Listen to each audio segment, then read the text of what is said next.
Hey everyone, I'm Ashley Billington and this is the Campfire. Today we are taking a look at 24-6A. Only 7 teams in this one. So when district play starts, you've got to be on top of your game. After realignment, here's the teams that reside in 24-6A. Brazoswood, Dickinson, Clearbrook, Clear Lake, Clear Creek, Clear Falls, and Clear Springs. The Gators of Dickinson took the district crown last year and they are loaded again this year. Let's see who's ready to fend off that Gator bite. Let's analyze all the teams in this district in our film session. John Snelson has made the Dickinson program a winning machine, and that should continue in 2022. Marquise Johnson is the Gators' big-time threat on offense as he averaged over 20 yards per reception and was deadly in the return game. On defense, Vernon Glover and Jabari Ellison hold things down in the secondary. Clear Falls returns 1,500-yard rusher David Smith in the backfield. However, defensively, linebacker Corey Kelly and his 71 tackles will make sure they are a formidable unit. Clear Springs will be breaking in a new quarterback, but he will have Ashton Schumann as a main target, and that will definitely ease the transition. Clear Creek finished only 3-8 on the year, but made the postseason by a tiebreaker. They should be improved this year, especially if Rocky Ketchum has another almost 1,000-yard season on the ground. Clearbrook brings back a terrific receiver in Michael Brooks, who caught 58 passes for 850 yards, and Jalen Price also returns in the secondary where he made 5 picks last year. Clear Lake has a big-time running back as well in Elijah Harris, who ran for 908 yards a year ago as he'll try to lead the Falcons to the playoffs. Brazoswood snagged only 1 district win last year, but bring in new head coach Joe Dale Carey. Now let's dig even deeper into 24-6A with Houston Chronicle reporter John Foreman and producer Ward Fasold in our district breakdown. All right, it's district breakdown time. We are talking 24-6A with our man. He's back with us, Houston Chronicle reporter John Foreman. And John, we were talking about a 17 district that Dickinson's kind of had a hold of over the last couple of years. But, you know, there's a couple of teams that are closing in on Clear Falls, Clear Springs to be 2 of them. Maybe talk about how you think this district may play out this year.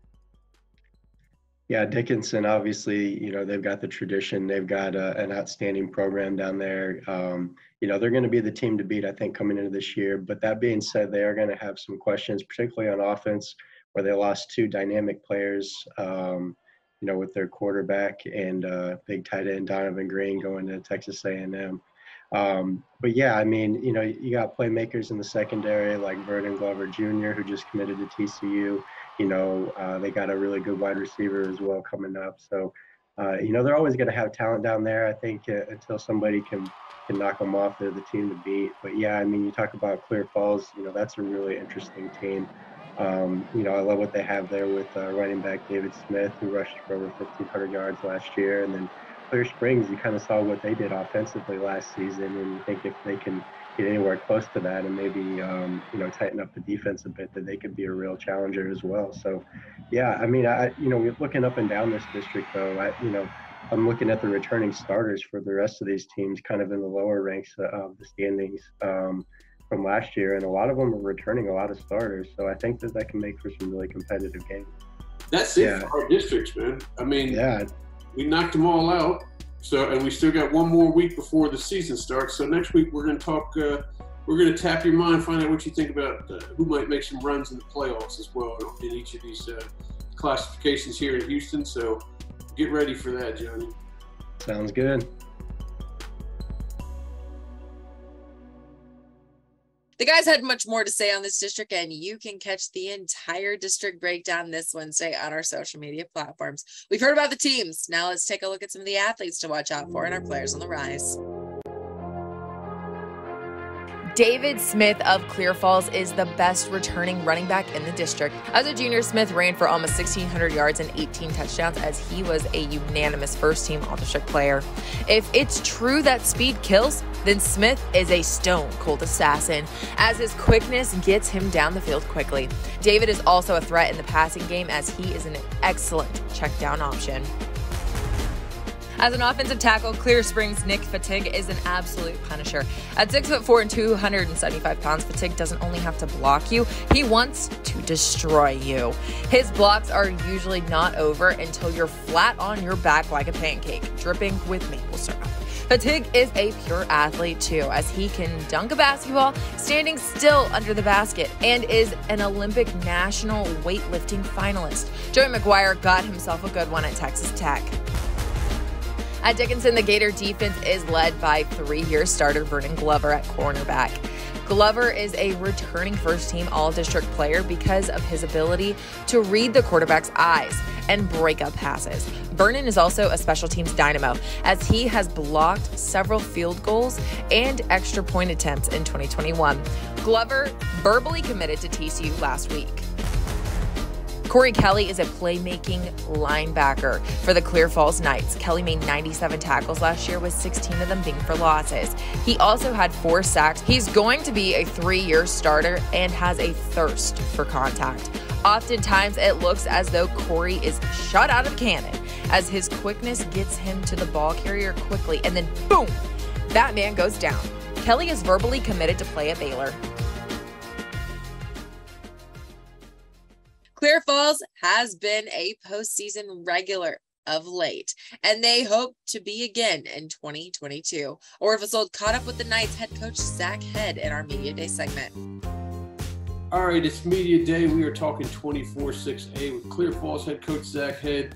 Coach, your district has stayed the same. It's still 7 teams, which means you still got to search out 4 non-district games, which sometimes can be a problem, but since you're kind of used to it, you probably had your games in the fold. But the same thing's kind of, if the same stays the same, then you're going to be looking to try to hold back Dickinson and the Clear Springs of the world. Talk about this district and the teams that you have to face and try to get past. Well, it's a challenge. 24-6A has a lot of really good football players and outstanding coaching. You mentioned it, Dickinson and Clear Springs have been really the top 2 for several years in a row now. Dickinson was the district champ last year. We came in second. And so, definitely one of our goals is to win a district championship. And we know to do that, we got to be able to compete with the Dickinsons of the world, the Clear Springs of the world, and beyond that, everybody else in our district, because there are no off weeks in this district. Every opponent is a challenge. So we're hopeful. You mentioned non-district. We've loaded up a pretty competitive non-district set of games to hopefully get us ready for the challenge that 24-6A will be. Your experience is coming back on the offense. What do you hope to, and especially at the running back position with David Smith, talk about him and how he may stand out above a lot of these running backs and athletes in this district? Well, he's just special. I mean, he's the heart and soul of our team when it comes to the energy that it brings, his leadership. He's a very passionate football player. You're not going to find a harder worker, and he demands that of his teammates and really raises the level of everybody else on our team. His work ethic and his passion. His skill on the field speaks for itself. Great vision, great balance, very physical runner, has home run ability. In track this year, he got a chance to showcase his speed a little bit. He made it to area in the 100, and his 4x1 team he was on made it to regionals in track. And it's a lot of speed down here, I'll put it that way. And for him to be, that level on the track shows you just how fast he is and what speed he has. But he ran for almost 1,600 yards last year.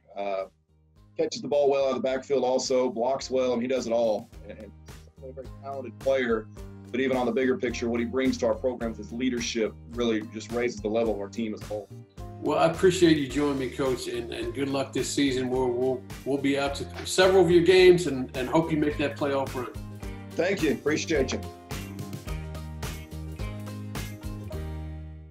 You can hear the entire interview with Coach Head this Friday on our social media platforms. That's going to do it for this week's show, and that's going to do it for Breaking Down Districts. However, tune in next week as we'll have one last Campfire where we have our playoff preview edition. We will analyze the teams that could go deep on a postseason run. You can keep up with everything in the high school football scene on our Facebook, Twitter, YouTube, and Instagram accounts. Until next time, I am Ashley Billington, and thank you for watching the Campfire.